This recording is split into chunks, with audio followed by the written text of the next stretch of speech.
Everyone, welcome on Anantya academy. आज हम पढ़ेंगे सेल के बारे में। Cell the structures and function, जो कि एक हमारी क्लास 8th का चैप्टर है साइंस का, और क्लास 9th में भी एक चैप्टर है cell the structural and functional unit of life. तो आज हम पढ़ेंगे द बेसिक चीज़ कि व्हाट इज़ अ सेल। और ये वीडियो इंपॉर्टेंट रहने वाली है उन सभी के लिए जिन्हें बेसिक से पढ़ना है कि व्हाट इज़ अ सेल, क्योंकि स्कूल लेवल पे तो ये आता ही है। अगर आप किसी कम्पिटिटिव एग्ज़ाम में पढ़ रहे हैं जैसे सीटेट के लिए, एचटेट के लिए, तो उसका भी एक इम्पॉर्टेंट टॉपिक ये रहता है। तो स्टार्ट करते हैं। What is a cell. Cell से हम स्टार्ट करेंगे कि सेल एक होती क्या है, कि cell is the basic unit of life. क्या होती है सेल? देखिए, बेसिक यूनिट ऑफ लाइफ मतलब हमारे लाइफ को शुरू करने में जो सबसे इम्पॉर्टेंट रोल है ना, वो एक सेल का है। देखिए, मैं आपको एक एग्जांपल से बताती हूँ। जितने भी लिविंग ऑर्गेनिजम्स हैं ना, all the living organisms they are made up of cell. तो सेल को मैंने बोला फंडामेंटल यूनिट ऑफ लाइफ। आप किसी बुक्स में इसको पढ़ोगे, फंडामेंटल यूनिट ऑफ लाइफ। क्यों? क्योंकि फंडामेंटल का मतलब भी वही होता है ना, बेसिक्स। ठीक है, तो देखिए, फंडामेंटल यूनिट कह लूँ या मैं बेसिक यूनिट कह लूँ, बात है सेम, लेकिन हम इसे समझते हैं कि क्या होता है ये। तो जैसे मैंने बोला कि जितने भी ऑर्गेनिजम्स हैं वो सभी किससे मिलकर बने हुए होते हैं? सेल से मिलकर बने हुए होते हैं। हमारी जो बॉडी है वो सेल से मिलकर बनी है। कैसे? जैसे एक दीवार होती है ना, मैं एक एग्जांपल देती हूँ आपको। जैसे एक दीवार होती है ना, दीवार तो सबने देखी है। तो दीवार जो है वो किससे मिलकर बनी है बेटा? आप बोलोगे मैडम ईंट है, मिट्टी है, सीमेंट है, व्हाटएवर, बट लेकिन सबसे जो बेसिक यूनिट है वो क्या है? ईंट। अगर ईंट नहीं होगी, ब्रिक नहीं होगी, तो क्या दीवार बनना पॉसिबल है? नहीं। ठीक है, देखिए, तो इसी तरह से जितनी भी जो जैसे दीवार जो बनती है ना, वो सेल से बनती है। इसी तरह हमारी बॉडी भी किससे, दीवार जो बनती है वो ब्रिक से बनती है। इसी तरह हमारी बॉडी किससे बनी हुई है? सेल्स से बनी हुई है। ठीक है, देखिए, अब मैंने बोला कि variety of organisms are present on the earth, कि अर्थ पे, हमारी अर्थ पे बहुत प्रकार के वैरायटी ऑफ ऑर्गेनिजम्स जो हैं वो प्रेजेंट हैं। अब ये वैरायटी ऑफ ऑर्गेनिजम्स का क्या मतलब है? मतलब प्लांट्स भी हैं, मतलब एनिमल्स भी हैं, ठीक है, और आपने नाम सुना होगा फंजाई भी हैं, ठीक है, और दूसरे माइक्रो ऑर्गेनिजम्स लाइक बैक्टीरिया है, ठीक है, वो सब भी इसमें प्रेजेंट है। लेकिन उससे फ़र्क नहीं पड़ता कि कोई भी ऑर्गेनिज्म हो, चाहे कैसा भी ऑर्गेनिज्म हो, चाहे वो यूनिसेल्युलर हो, चाहे वो मल्टी सेल्युलर हो, वो भी बताऊंगी क्या होता है यूनिसेल्युलर और क्या होता है multi cellular. But the point is कि एवरी ऑर्गेनिज्म मतलब जो भी कोई लिविंग ऑर्गेनिज्म है is made up of cell, कि वो किससे मिलकर बना है? सेल से मिलकर बना है। तो हुई ना cell basic unit of life, कि सबकी लाइफ कहाँ से स्टार्ट हो रही है? सेल से स्टार्ट हो रही है। ओके, आई होप क्लियर हुआ होगा कुछ।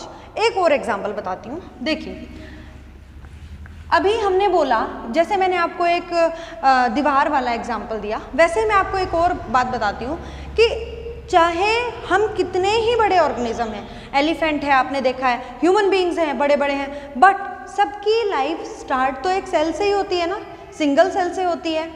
ठीक है, कैसे? हम अपनी मदर के वॉर्म में, सब लोग जो है मदर के वॉर्म में एक सेल होती है बेटा, सिंगल सेल या you can say one cell. एक सिंगल सेल से अपनी लाइफ स्टार्ट करते हैं और उसके बाद वो सेल फर्दर डिवाइड करते करते एक ऑर्गेनिज्म बन जाता है। इसको बोलते हैं हेयरके। क्या होती है ये हेयरके?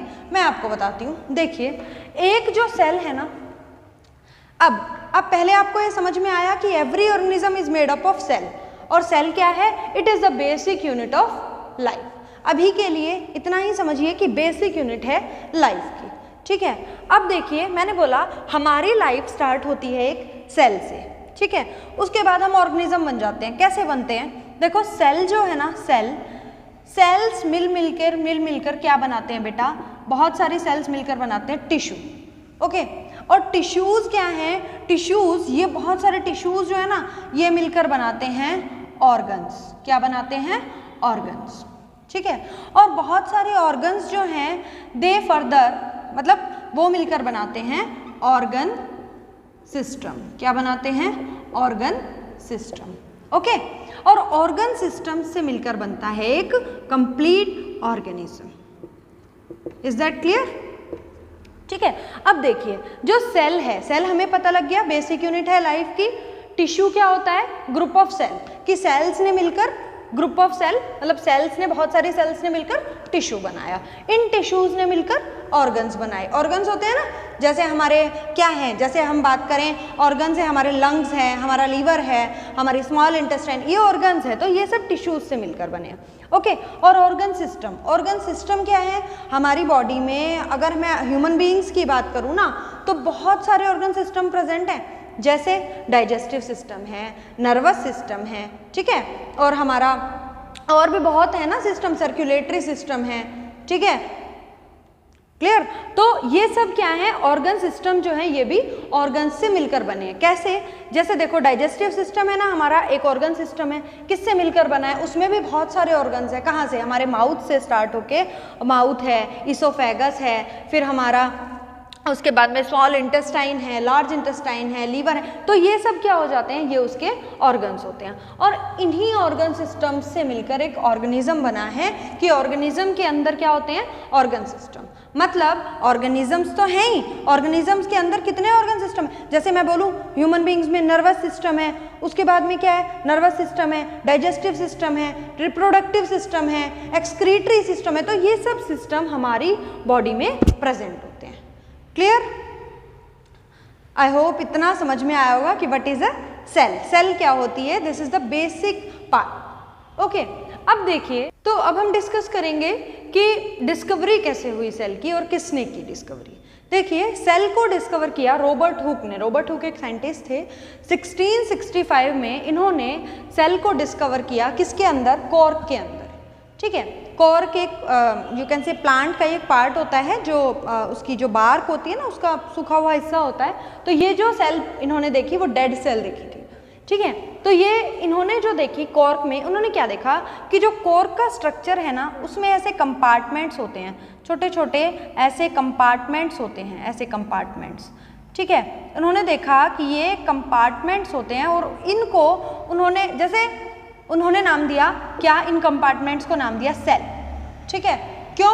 सेल का एक्चुअल में मतलब होता है, आपने सुना होगा ना सेल, जो जेल को भी सेल बोलते हैं, इसका मतलब होता है टाइनी रूम्स, छोटे छोटे रूम्स को सेल बोला जाता है, ठीक है। तो उन्होंने नाम दे दिया कि ये क्या है? ये सेल हैं, ठीक है।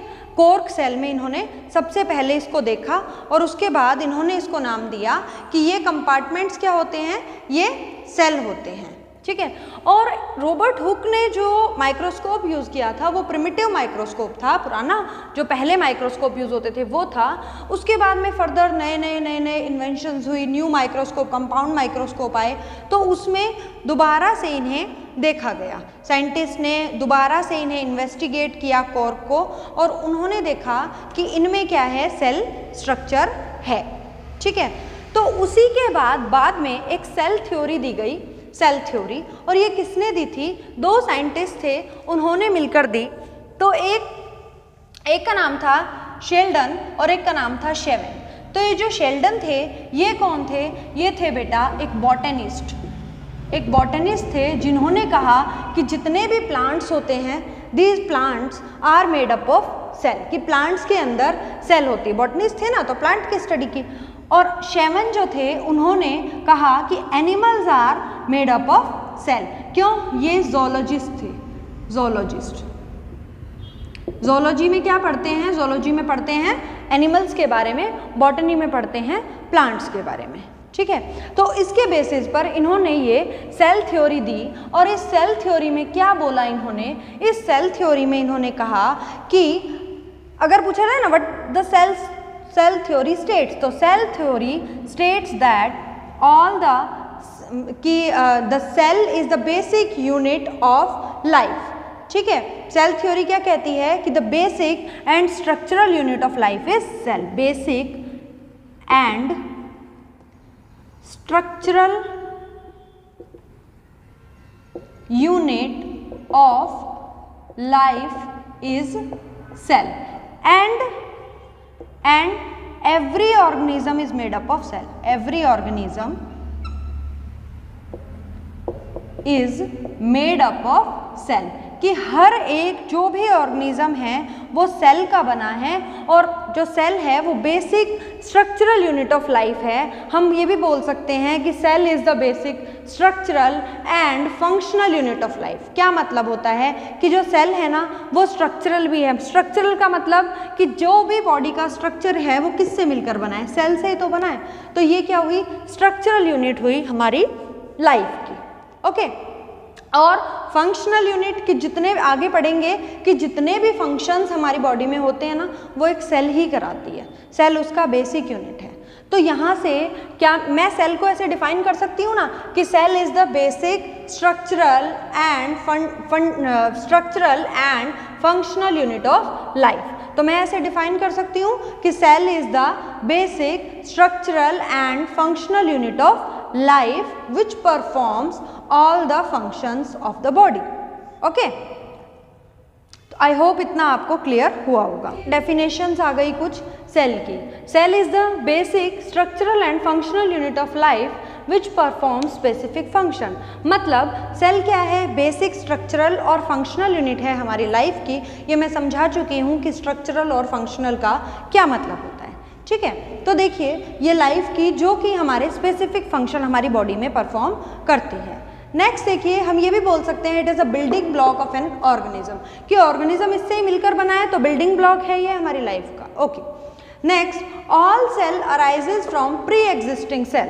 देखिए ये समझाती हूँ कि जितनी भी सेल्स होती हैं ये प्री एग्जिस्टिंग, मतलब जो सेल्स पहले से एग्जिस्ट करती है ना उनसे अराइज होती हैं बाकी सारी सेल्स। कैसे, जैसे हम बात करें, हम क्या इतने बड़े थोड़ी ना थे, छोटा बच्चा होता है वो धीरे धीरे बढ़ता है। क्यों? क्योंकि उसकी सेल डिवीज़न उसके अंदर होता रहता है, एक सेल से दो, दो से चार, तो ये प्रोसेस चलते रहता है सेल डिवीज़न का। और सेल डिवीज़न में क्या होता है कि जो पुरानी सेल्स हैं उनसे नई सेल्स बनते रहती हैं। ओके, तो उसके बाद में सेल्स जो हैं मेनली वो दो टाइप की होती हैं, that is plant cell and animal cell. कौन कौन सी होती हैं? प्लांट सेल और एनिमल सेल्स। ठीक है, तो प्लांट सेल जो कि प्लांट्स में प्रेजेंट होती हैं और एनिमल सेल जो कि एनिमल्स में प्रेजेंट होती हैं। Plant cell and second one is animal cell. Okay, उसके नेक्स्ट देखिए कि डिपेंडिंग अपॉन, अभी हमने पढ़ लिया कि व्हाट इज अ सेल, मतलब सेल होती क्या है। उसके बाद देखिए depending upon the number of cells, cell can be divided into two types. मतलब organisms can be depending upon the number of cells present in an organism can be divided into two types, unicellular organism and multicellular organism। मतलब कितनी cells present है उसके basis पे हम organisms को दो types में डिवाइड कर सकते हैं। वो क्या है? यूनिसेल्युलर ऑर्गेनिज्म और मल्टीसेल्युलर ऑर्गेनिज्म। यूनी, देखिए यूनी का मतलब होता है सिंगल, वन। ओके, तो वो ऑर्गेनिजम्स जिनमें only one cell is present, only one cell is present is known as unicellular organisms। तो उन organisms को जिनमें खाली single cell, one cell present होती है उन्हें हम बोलते हैं यूनिसेल्युलर ऑर्गेनिजम्स। एग्जाम्पल देखिए, जैसे अमीबा है, पैरामीशियम है, यूग्लिना है, ये सब क्या होते हैं? ये एल्गी हैं, ये सब क्या होते हैं? ये यूनिसेल्युलर, इनमें एक सिंगल सेल ही प्रेजेंट होती है और वो सिंगल सेल ही सारी फंक्शनिंग करती है। मतलब चाहे डाइजेशन है, चाहे जो भी उनके अंदर प्रोसेसेस हो रहे हैं उनकी बॉडी में, वो पूरा एक ही सेल कर रही है। Okay, next is multi cellular organism.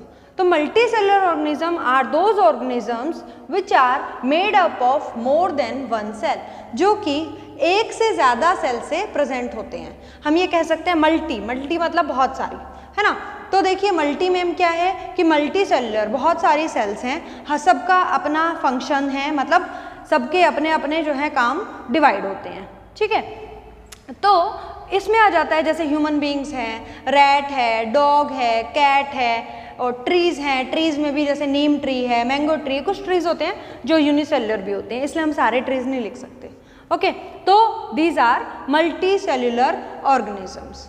ठीक है, तो देखिए जो नंबर ऑफ सेल्स होती हैं, नंबर ऑफ सेल्स जो उसके अंदर प्रेजेंट होती हैं, मतलब ये क्या है कि ऑर्गेनिज्म में कम ज़्यादा हो सकती हैं। ठीक है, कोई छोटा ऑर्गेनिज्म है उसमें कम होंगी, बड़े में ज़्यादा होंगी, बट उससे उसकी जो फंक्शनिंग है उस पर कोई इफेक्ट नहीं पड़ता। आई होप आपको यहाँ तक समझ में आया होगा। Thank you.